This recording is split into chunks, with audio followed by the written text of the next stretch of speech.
채용 비리와 전 사무총장의 세컨드폰 논란 등 공정성 시비에 휘말린 선관위를 두고서 여야의 충돌이 거세지고 있습니다.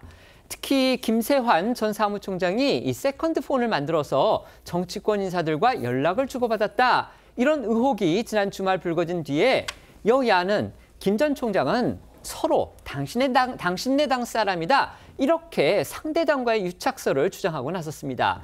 이 논란 자체가 선관위가 얼마나 정치적으로 취약한 조직인지를 여실히 보여주고 있는 듯합니다. 네, 이 장관급인 김세환 전 선관위 사무총장이 이 직원들로부터 세자로 불렸다는 아들의 이 선관위 채용 비리 의혹에 이어서 선관위 명의로 세컨드폰을 개통해서 정치인들과 소통했다라는 이 감사원 감사 결과를 두고서 여야 간 공방이 뜨겁습니다.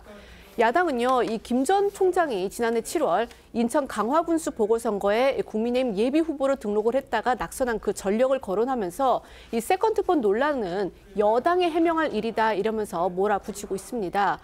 여기에 맞서서 여당에서는요, 김 전 총장을 임명한 건 문재인 정부다라고 대받으면서요, 김 전 총장의 연고지가 강화군이고 또 여당의 우세 지역이니 김 전 총장이 기회주의적으로 기웃거렸을 뿐이다라고 주장했습니다. 양측 목소리 들어보시겠습니다. 마치 민주당하고 뭔가 연결시켜서 우리에게 이렇게 자꾸 책임을 전가하려는 경향에 대해서는 보다 분명히 단호하게 얘기할 거고요. 그 분께서 뭔가 국힘 후보로도 출마를 준비했던 분이시고 활동했다는 것에 대해서 오히려 국민의힘에서 정확한 답변하는 게 필요하다. 저희 당에 입당해서 출마하겠다는데 굳이 뭐 그걸 되고 안 되고 뭐 이렇게는 안 하잖아요, 보통. 예. 그리고 이제 그 인천 강화 여기가 저희 당의 그 절대 우세 지역입니다. 국민의힘을 택한 것 같은데, 예. 그거야 뭐 이분도 참정권이 있으면 그렇게 할 수 있는 거고.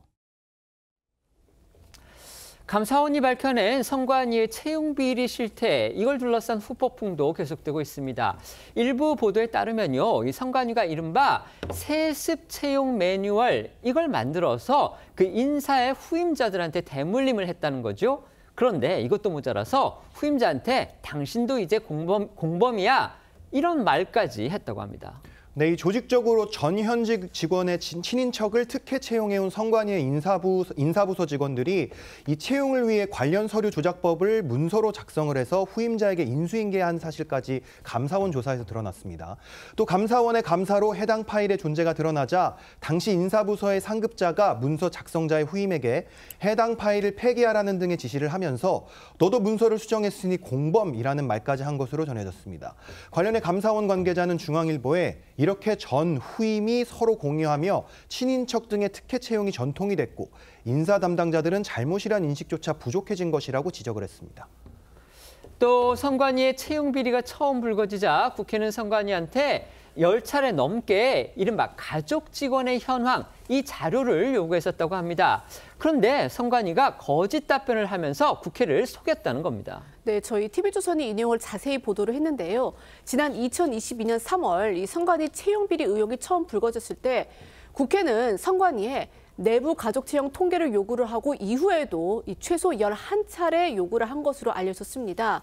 하지만 선관위는요, 이 직원 가족 관계 정보를 별도로 관리하지 않아서 제출할 수 없다 등의 이유로 거절을 한 것으로 알려졌는데요. 관련해 과거 영상 잠시 보시겠습니다. 근데 그 자료를 왜 못 줘요? 이제 어차피 전수조사를 요구한 게 우리 국회에서 요구한 건데 그때 상임위에서 그게 안 주는 이유가 뭐예요? 그 부동의해서 전수조사에서 제외된 직원이 많이 있습니다. 그래서 그런 부분 고려해서. 그러니까 지금 동의한 사람들에 대한 자체 조사는 줄 수 있는 거 아니에요? 국회. 그래서 그 자료를 제공을 했을 경우에 네. 그 이제 좀 혼란 그런 부분이 좀 우려가 돼서.